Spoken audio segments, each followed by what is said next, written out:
नमस्कार दोस्तों, स्वागत है आपका द इमॉर्टल टेल्स में, जहां हम आपको सुनाते हैं भारत की वो अमर पौराणिक कथाएं जिनमें छुपे हैं ज्ञान, भक्ति और जीवन के अमूल्य संदेश। आज हम सुनेंगे एक ऐसी कथा, एक ऐसे ऋषि की कहानी जिनका नाम अमर है। ये कहानी है महर्षि मार्कंडेय की, एक ऐसे महापुरुष जिन्होंने मृत्यु पर विजय पाई और बन गए अमर। बहुत बहुत साल पहले एक महान ऋषि थे, मृकंड ऋषि। वे बड़े तपस्वी, ज्ञानी और शिव भक्त थे। लेकिन उनके जीवन में एक दुख था, उन्हें संतान नहीं थी। ऋषि मृकंड और उनकी पत्नी मरुद्वती ने वर्षों तक भगवान शिव की तपस्या की। अंत में भगवान शिव प्रकट हुए और कहा, हे मृकंड, मैं तुम्हें वरदान देता हूँ, पर ध्यान रखना, तुम्हारे पास दो विकल्प हैं। पहला, एक पुत्र होगा, अत्यंत बुद्धिमान, परंतु उसकी आयु केवल 16 वर्ष होगी। दूसरा, एक पुत्र होगा जिसकी उम्र बहुत लंबी होगी, परंतु वो मंद बुद्धि रहेगा। मृकंड ऋषि और मरुद्वती ने विचार किया और बोले, हे महादेव, हमें वही पुत्र दीजिए जो अल्पायु हो परंतु तेजस्वी और धर्मनिष्ठ हो। भगवान शिव मुस्कुरा दिए और कुछ ही समय बाद मरुद्वती के गर्भ से जन्म हुआ मार्कंडेय का। मार्कंडेय बचपन से ही असाधारण थे। छोटे से बालक में दिव्य तेज था। वे वेदों, पुराणों, शास्त्रों का ज्ञान बहुत कम उम्र में ही प्राप्त कर चुके थे। सभी ऋषि मुनि उनकी बुद्धिमानी देखकर चकित थे। वे सदा भगवान शिव और विष्णु की उपासना करते रहते थे। समय तेजी से बीतता गया। मार्कंडेय जब 16वें वर्ष में प्रवेश कर गए तो उनके माता पिता अत्यंत दुखी रहने लगे, क्योंकि उन्हें याद था उनका पुत्र केवल 16 साल का जीवन लेकर आया है। मार्कंडेय ने अपने माता पिता को रोते हुए देखा और पूछा, माँ पिता, आप क्यों दुखी रहते हो? मृकंड ऋषि ने सारा सच बता दिया। मार्कंडेय ने मुस्कुराकर कहा, माँ पिता, आप चिंता न करें, मैं मृत्यु को भी पराजित करूँगा। मैं भगवान शिव की शरण लूँगा। 16वें वर्ष के दिन जब यमराज के दूत मार्कंडेय का प्राण हरने आए तो उन्होंने मार्कंडेय को गहन तप में देखा।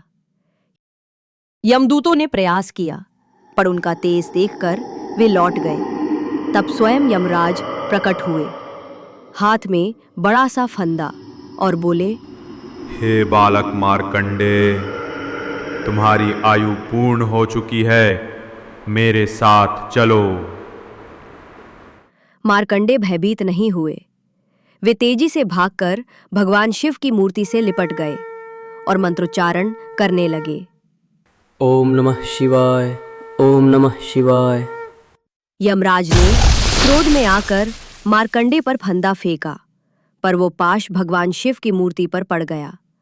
तभी धरती कांप उठी, आकाश में बिजली कड़की, गंगा की लहरें उफान मारने लगीं, भयंकर आवाज हुई और वहां प्रकट हुए स्वयं महाकाल भगवान शिव। त्रिशूल उठाए, गुस्से में उनकी आंखें लाल हो उठीं। भगवान शिव ने यमराज को ललकारा, हे यमराज, ये मेरा भक्त है, इसका बाल भी बांका नहीं कर सकता कोई, लौट जाओ। यमराज भयभीत हो गए और भगवान शिव से क्षमा मांगी।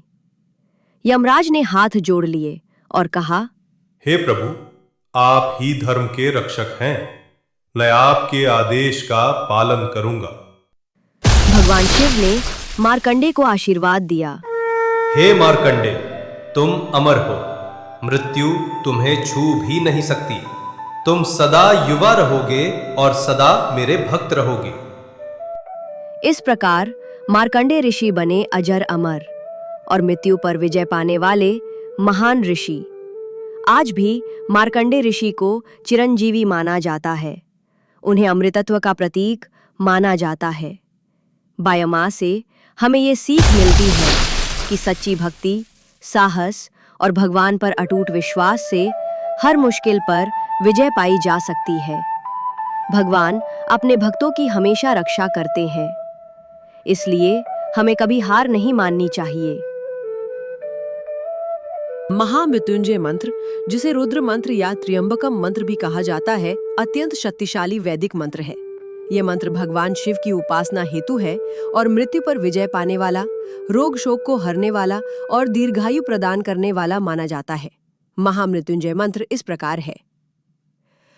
ओम त्र्यंबकम यजामहे सुगंधिम पुष्टिवर्धनम उर्वारुकमिव बंदनान मृत्योर्मुक्षीयमृतात्। महामृत्युंजय मंत्र के लाभ: मृत्यु के भय को दूर करता है, रोगों से मुक्ति और आरोग्य प्रदान करता है, अकाल मृत्यु से रक्षा, मानसिक शांति और आध्यात्मिक बल प्रदान करता है, संकट और आपदाओं से रक्षा करता है। महर्षि मार्कंडेय का जीवन स्वयं इस बात का उदाहरण है कि श्रद्धा और महामृत्युंजय मंत्र के प्रभाव से मृत्यु जैसे महान संकट पर भी विजय पाई जा सकती है। इसलिए ये मंत्र आज भी श्रद्धापूर्वक शिव भक्तों द्वारा जपा जाता है। तो ये थी कहानी महर्षि मार्कंडेय की, एक ऐसे ऋषि की जिन्होंने दिखा दिया कि सच्ची आस्था और भक्ति से कोई भी असंभव कार्य संभव हो सकता है। अगर आपको ये कथा अच्छी लगी हो तो द इमॉर्टल टेल्स चैनल को लाइक, सब्सक्राइब और शेयर करना ना भूलें। हर हर महादेव।